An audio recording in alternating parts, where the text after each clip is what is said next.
મિત્રો, છેલ્લા લેક્ચરની અંદર આપણે પાચન અને એને લગતી જે કેટલીક સામાન્ય બાબતો હતી એની ચર્ચાઓ કરી. હવે આપણે ખાસ જે ડિસ્કસ કરવાનું છે એ છે મનુષ્યનું પાચન તંત્ર કેવી રીતે કામ કરે છે, કેવું બનેલું છે અને કેવી રીતે કામ કરતું હોય છે. તો સૌથી પહેલા આપણે એ વાત જોશું કે મનુષ્યનું જે પાચન તંત્ર છે એને સમજવા માટે એને આપણે કહી શકીએ કે બે ભાગમાં વહેંચાયેલું છે અથવા તો એને બે રીતે બનેલું હોય છે. એ કેવી રીતે છે એ આપણે સમજીએ. તો માનવ પાચન તંત્રની અંદર સમાવેશ થાય છે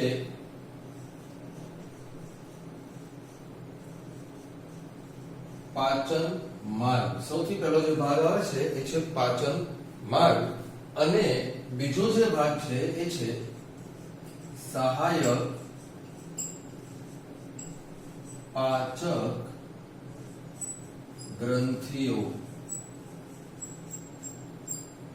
તો અહીંયા આપણે આમ કરી શકીએ કે મનુષ્યનું પાચન તંત્ર આ બે ભાગનું બનેલું છે. એક છે આપણો પાચન માર્ગ અને બીજું છે સહાયક પાચક ગ્રંથિઓ. તો બંને વિશે સમજી લઈએ આપણે. પાચન માર્ગ એવી જગ્યા છે અથવા તો એવો માર્ગ છે કે જેમાં ખરેખર ખોરાક પસાર થાય છે અને એનું પાચન થાય છે. તો બીજી બાજુ સહાયક પાચક ગ્રંથિઓ એટલે શું?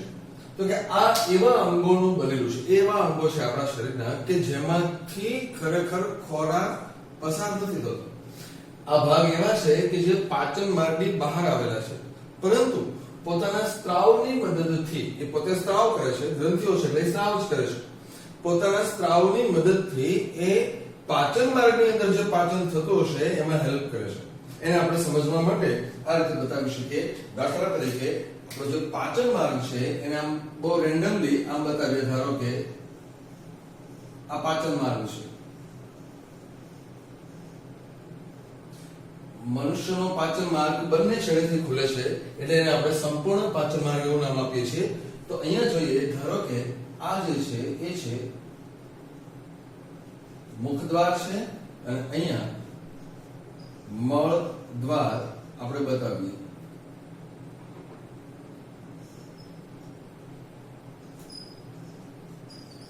તો આ જે છે મુખદ્વારથી શરૂ થયેલી અને મળદ્વાર સુધી લંબાયેલી આ જે નલિકા છે જે આપણા શરીરની મધ્યમાં આવેલી છે એ છે આપણો પાચન માર્ગ, મુખ્ય પાચન માર્ગ. પણ આપણા પાચન માર્ગની બહાર આવેલા એવા ભાગો કે જે પોતાના સ્ત્રાવ દ્વારા આપણા પાચન માર્ગમાં જે પાચન થાય છે એમાં મદદ કરે છે. ફોર એક્ઝામ્પલ અહીં આપણે બતાવીએ તો આ છે લાળ ગ્રંથિ, આ છે યકૃત અને આ છે સ્વાદુપિંડ. આ ત્રણે ત્રણ ભાગ એવા છે કે જે પાચન માર્ગની મુખ્ય જે કેનાલ છે, જે ગેસ્ટ્રોઇન્ટેસ્ટિનલ ટ્રેક્ટ, GI ટ્રેક્ટ એટલે કે પાચન માર્ગ, જઠરાંત્રિય માર્ગ જેને આપણે કહીએ છીએ, એની બહાર છે લાળ ગ્રંથિ, યકૃત અને સ્વાદુપિંડ. પણ આ ત્રણે ત્રણ અંગો એવા છે, ત્રણે ત્રણ ગ્રંથિઓ કે જે પોતાના સ્ત્રાવ દ્વારા આપણા પાચનમાં મદદ કરે છે.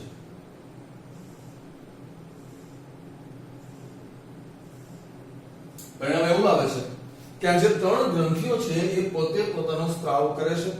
એ સ્ત્રાવ એ પોતાની અંદર અહીંયા સંગ્રહ કરે છે. આ ભાગમાં એનો સ્ત્રાવ સંગ્રહ કરે છે અને પછી એ સ્ત્રાવને અહીંયા દાખલ કરે છે. આ ભાગમાં એ સ્ત્રાવ દાખલ થાય છે. પરિણામ શું આવે છે કે ખોરાક જે અહીંયાથી દાખલ થયેલો છે એ અહીંથી આવે છે. ખોરાક અહીંયા આગળ જતો હોય છે. એ જ્યારે આગળ વધે છે ત્યારે એની ઉપર આ સ્ત્રાવની અસર થાય છે અને પાચન થાય છે.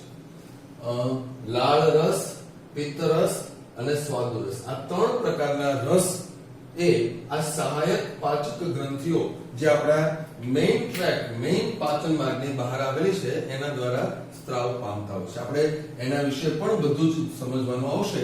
આપણે વારાફરતી પહેલા આખો પાચન માર્ગ સમજીએ અને પછી આ આખી ત્રણે ત્રણ સહાયક પાચક ગ્રંથિઓ વિશે પણ આપણે જોશું. તો સૌથી પહેલા શરૂઆત કરીએ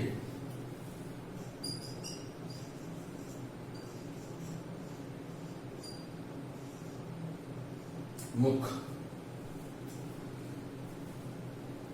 આપણા પાચન માર્ગની જે શરૂઆત મુખ દ્વારા થતી હોય છે. તો એના માટે આપણે સમજીએ કે મુખ જે છે એ આપણા પાચન માર્ગના સમગ્ર અગ્ર છેડે આવેલું છે.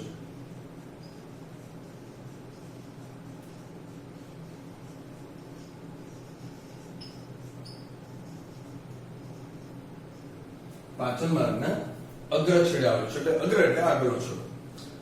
ત્યાં જે જોવા મળે છે એ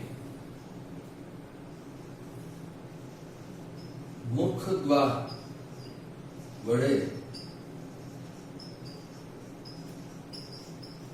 ઘેરાયેલું છે. મુખ દ્વાર એટલે છિદ્ર. તો આપણે ખ્યાલ છે કે મુખ દ્વાર જે હોય છે એ મુખ દ્વારની જે રચના છે આ રચના એ બે હોઠ દ્વારા થાય. બે હોઠ, ઉપરનો અને નીચેનો હોઠ, એ બે ભેગા મળીને જે દ્વાર એટલે કે જે છિદ્ર બનાવે છે એ છે આપણું મુખ દ્વારનું છિદ્ર. હવે આ જે હોઠ છે એની ખાસ એની વિશેષતા શું છે એ આપણે સમજી લઈએ કે હોઠની જે બહારની દિવાલ હોય છે, બહારની દિવાલ, હોઠની બહારની દિવાલ એ સામાન્ય ત્વચા છે, પરંતુ એની જે અંદરની દિવાલ છે એ શ્લેષ્મયુક્ત હોય છે. એ ખાસ રાખીએ કે એની બહારની દિવાલ એ સામાન્ય ત્વચા છે, સામાન્ય ચામડી છે, પરંતુ એની જે અંદરની દિવાલ છે એ શ્લેષ્મયુક્ત હોય છે, ચીકણી હોય છે. અને એને કારણે એ મુખ ગુહાની અંદર જે ખોરાક આવે છે, લાળ રસ બને છે, અને ઉપરાંત જે ખોરાકમાં કેટલાક ખાસ બેક્ટેરિયા, જીવાણુ હોય છે એને મારવામાં જે લાઇસોસોમ ભાગ ભજવે છે એનો પણ થોડોક અંશ એની અંદર હાજર હોય છે. એટલે મુખ દ્વાર જે છે એ આવા બે હોઠ વડે ઘેરાયેલું હોય છે. ત્યારબાદ જે આપણે સમજીએ છીએ કે જે મુખ દ્વાર છે, મુખ એ સીધું અંદર એક નાના અમથા પોલાણ ની અંદર ખુલે છે, જેને આપણે મુખ ગુહા એવું નામ આપીએ છીએ.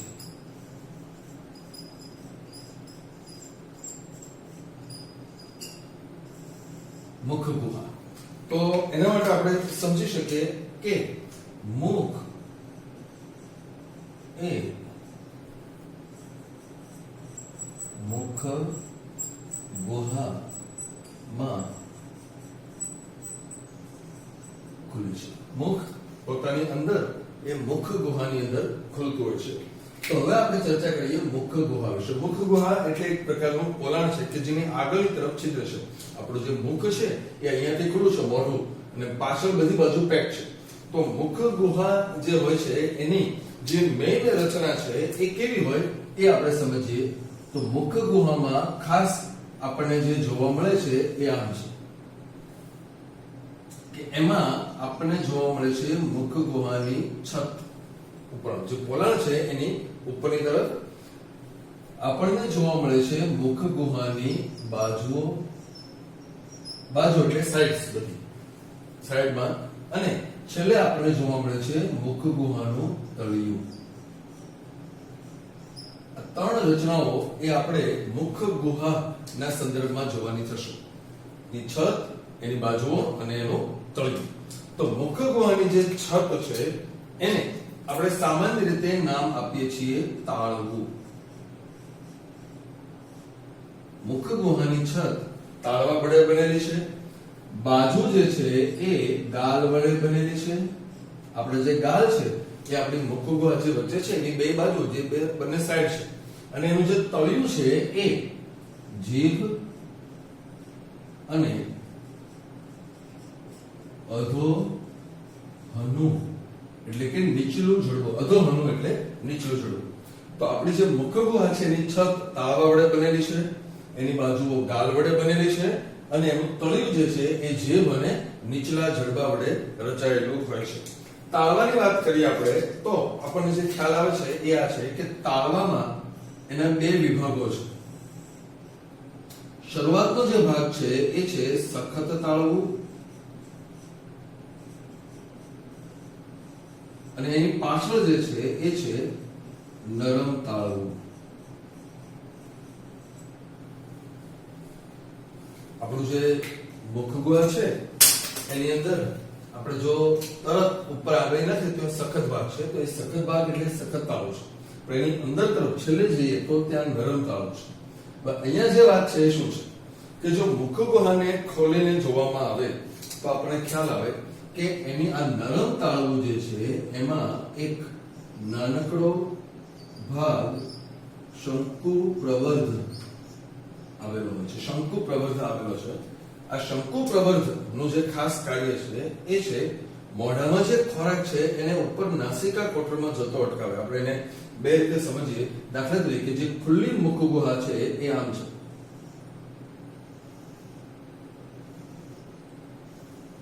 આ રીતે છે. બહુ સિમ્પલ આઈડિયા જે આપણે આવી આકૃતિઓ બે ત્રણ વખત દોરવાની થશે, પણ અત્યારે આપણે માત્ર શંકુ પ્રવર્ધને સમજવા માટે અહીંયા જોઈએ છીએ કે મોઢું ખોલવાથી આપણને એક આવી રચના જોવા મળે છે આ રીતે. તો આ જે ભાગ છે એકચ્યુઅલી શું છે? આ ભાગ આપણે ઘણા એને ભૂલમાં ગેરસમજથી આ જે ભાગ છે એને કાકડા કઈ બેસતા હોય છે. કાકડા નથી, યાદ રાખજો. આ ભાગ કાકડા નથી, એ શંકુ પ્રવર્ધ છે કે જે બરાબર નરમ તાળવાની વચ્ચે લટકતો એક ભાગ છે. કાકડાની 3 જોડ આપણી પાસે હોય છે, અહીંયા અહીંયા અને આગળ તરફ સબંધ. તો એ કાકડા નથી. અહીંયા જે મોઢું ખોલવાથી જે વચ્ચે લટકતો ભાગ છે એ કાકડા નથી. હવે આ જે શંકુ પ્રવર્ધ છે એનું મેઇન કાર્ય શું એને સમજવા માટે તમારે તમારા શ્વસન તંત્રનો થોડો બહુ પ્રાથમિક પરિચય લેવો પડે. તો અહીંયા આપણે એ સમજીએ. ધારો કે આ નાક છે, અહીંયા આપણી મુખગુહા છે. તો જે શંકુ પ્રવર્ધ હોય છે, આપણું જે હોઠ છે એ આ રીતે છે કે આ જે નાક છે એમાંથી હવા અંદર જવાની છે. શંકુ પ્રવર્ધ છે અહીંયા તમને દેખાય છે, અહીંથી આપણે આમ બતાવીએ તો શંકુ પ્રવર્ધ આમ છે, અહીંયા લટકે છે, મોઢાની અંદર આ રીતે લટકે છે. શું થશે જોજો ખાસ તમે કે હવા તમે જે શ્વાસમાં લ્યો છો એ અહીંથી આમ જવાની છે, આમ, અને પછી નીચે એ શ્વાસ વળીમાં જતી રહેવાની છે. તો એનું જે છિદ્ર છે એ અહીંયા આવેલું છે, કે અહીંયાથી ગયેલી હવા આમ આવશે. તમે આગળ જોવાના છો કે કંઠનળી એવો ભાગ છે આપણા શરીરનો, કંઠનળી, કે જે શ્વસન તંત્ર અને પાચન માર્ગ એ બંનેનો કોમન છે. એટલે ખોરાક પણ ત્યાંથી પસાર થાય, હવા શ્વસન તંત્રમાંની હવા પણ ત્યાંથી પસાર થાય. એટલે જ્યારે તમે જમો છો ત્યારે આ ખોરાક જે તમે અહીંયા ભરશો, આ ખોરાક એને કારણે પેલા શંકુ પ્રવર્ધ ઉપર દબાણ થશે અને ઉપર ચડી જશે અને આ છિદ્રની ઉપર ઢંકાઈ જશે.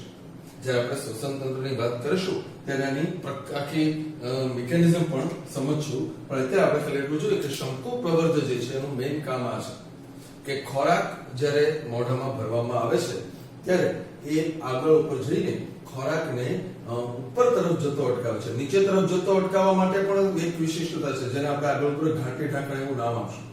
ઉપર અને નીચે બંને તરફ ન જતો રહે શ્વસન તંત્રમાં, એનું કામ એ આના દ્વારા થતું હોય છે. તો શરૂઆતનો જે ભાગ છે એ સખત અને નરમ તાળું છે. બાજુઓ જે છે એ ગાલની છે અને આ ગાલની જે છે એમાં પણ સેમ વસ્તુ કે અંદરની દિવાલ શ્લેષ્મ યુક્ત જોવા મળે છે. તળિયું જે છે એની વાત કરીએ આપણે તો તળિયાની અંદર સૌથી નીચે એટલે કે જડબાની ઉપર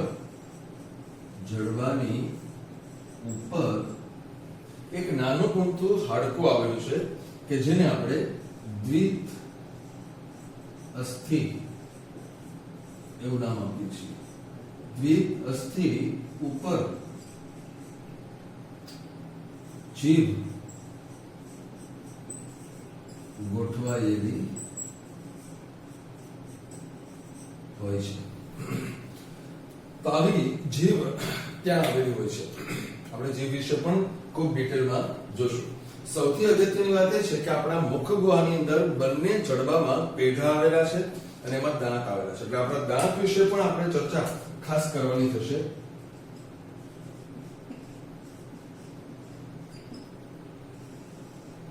તો દાંતની ખૂબ અગત્યની એવી 3 વિશેષતાઓ આપણે પહેલા સમજી લીધી. ત્યારબાદ આપણે દાંતની વધારાની બાબતો સમજશું, એની રચના કેવી હોય છે પણ જોશું. તો દાંતની જે ત્રણ મેઇન વિશેષતાઓ છે એ આ છે. પહેલી વિશેષતા છે કોપદંતી. કોપ એટલે ખાડો. એટલે અહીંયા જોવાનું એ છે કે દરેક દાંત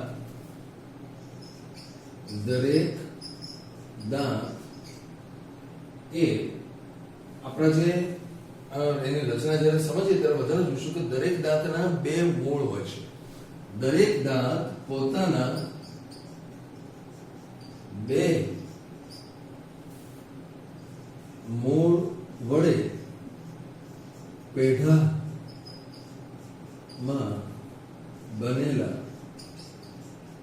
ખાડામાં ગોઠવાયેલા હોય છે.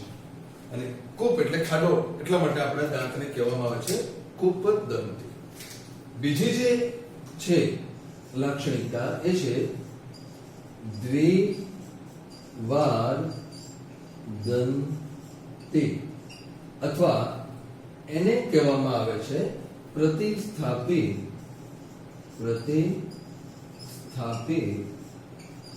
દંત વિકાસ. બંને સમજીએ આપણે કેવી રીતે કહેવાય છે કે આ વસ્તુ બહુ સામાન્ય છે કે બાળકના દૂધિયા દાંત પડી જાય પછી નવા કાયમી દાંત આવે છે. પહેલા જે દાંત આવે છે એ દૂધિયા હોય છે, પછી જે આવે છે એ કાયમી દાંત હોય છે. એટલા માટે આપણે કહીએ છીએ દ્વિવાર દંતી. પ્રતિસ્થાપન એટલે શું? તો કે દૂધિયા દાંત જે હોય છે એનું સ્થાન કોણ લે છે? આ કાયમી દાંત લેતા હોય છે. એટલે એને આપણે પ્રતિસ્થાપી દંત વિકાસ એવું નામ આપીએ છીએ. ત્રીજી લાક્ષણિકતા જે આપણે જોઈએ છીએ એ છે વિષમદંતી.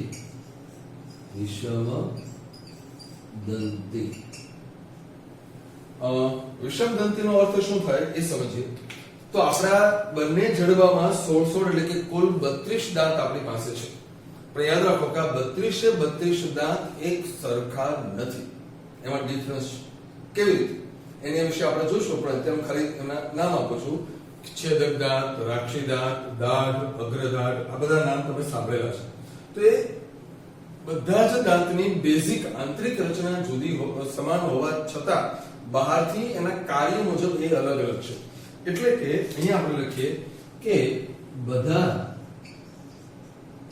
દાંતના આકાર મુજબ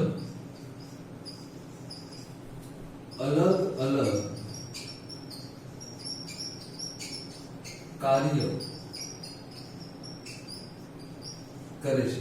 એટલે એને હેટ્રોડોન્ટ એટલે કે વિષમદંતી એવું કહેવામાં આવતું હોય છે. તો આવા તમે જુઓ છો કે સફરજન માનો કે આપણે ખાઈએ તો સફરજન ખાવા માટે આપણે મોઢામાં આમ સીધું બટકું ભરીએ છીએ, ત્યારે આપણે છેદક દાંતનો ઉપયોગ કરીએ છીએ. તમારે કંઈક દોરો કે કંઈક કાપવું હશે તો તમે જોશો બીજી કોઈ રીતે નહીં, પણ તમે દોરાને થોડો આમ ત્રાસો સેટ કરો છો મોઢામાં, અને પછી બે બાજુથી એક એક જે કેનાઇન છે એને ઉપરથી નીચે લાવો છો. કેનાઇન એટલે રાક્ષી દાંત, ઉપરથી નીચે આમ બટકાવો છો એટલે દોરો કપાઈ જશે. ઓકે, શેરડીના છોયા જો તમારે ઉતારવાના હોય તો તમે શું કરો છો? આગળના દાંતનો ઉપયોગ નહીં કરો, આ દાંતનો ઉપયોગ નહીં કરો, તમે સીધું એ શેરડીને ક્યાં જવા દેશો? છેક ખૂણામાં કે જ્યાં દાઢ આવેલી છે. એટલે દાઢનો ઉપયોગ કોઈ વસ્તુ ચાવવા અથવા તો પકડ મેળવવા માટે થાય છે. આગળના જે છે છેદક દાંત એને વસ્તુ ફાડવા અથવા તો ચીરવા માટે થાય છે. અને જે પાછળના જે છે એ ચીરવા પેલું કાપવા માટે થાય છે. તમે જુઓ, મનુષ્ય બેઝિકલી શાકાહારી પ્રાણી છે. એનો એકદમ મોટામાં મોટો પુરાવો આ છે આપણા રાક્ષી દાંત. તમે જુઓ, જે ખરેખર માંસાહારી પ્રાણીઓ હોય છે, જે માંસાહારી સસ્તન પ્રાણીઓ છે, એ બધાના રાક્ષી દાંત બાકીના બધા દાંત કરતા લાંબા હોય છે. ક્યારેક કોઈ કૂતરાનું કે સિંહનું મોઢું આપણે ફોટામાં જોયું હોય તો ખુલ્લું મોઢું એ તમે જોશો તો બે બાજુથી એક એક અને બે બાજુથી એક એક ઉપરથી નીચે અને નીચેથી ઉપર એ લાંબા દાંત છે. કૂતરાને પણ એવું હોય છે. શું કામ એવું? કારણ કે એ પ્રાણીઓ બેઝિકલી માંસાહારી પ્રાણીઓ છે કે જેને બીજા પ્રાણીઓને મારીને એનું માંસ ખાવાનું છે, એમાંથી સ્નાયુઓને ચીરવાના છે એટલે દાંત છે. બાકી ગાય, ભેંસ, બકરી બધા જોજો, બધા દાંત સપાટ, બધા છે તો સસ્તન વર્ગના પ્રાણીઓ, છતાં બધા દાંત સપાટ છે, કારણ શાકાહારી છે. તો આવી જે રચનાઓ છે એ આપણને બેઝિક આપણા ઉદ્ભવ વિશે પણ ઘણો બધો ખ્યાલ આપતો હોય છે. તો આવા પ્રકારના દાંત એ આપણને મળેલા છે 16 ઉપર અને 16 નીચે, ટોટલ 32. એ કેવી રચના ધરાવે છે, એની અંદર શું આવેલું હોય છે, એ બધાની ચર્ચા આપણે પછી નેક્સ્ટ ટાઈમ કરીશું. અત્યારે આ વિડીયોમાં જે કંઈ બોર્ડ વર્ક આપણે કર્યું છે એ તમે વિડીયોની નીચે જે લિંક આપેલી છે એની ઉપરથી એક PDF સ્વરૂપે ડાઉનલોડ કરી શકો છો. Thank you.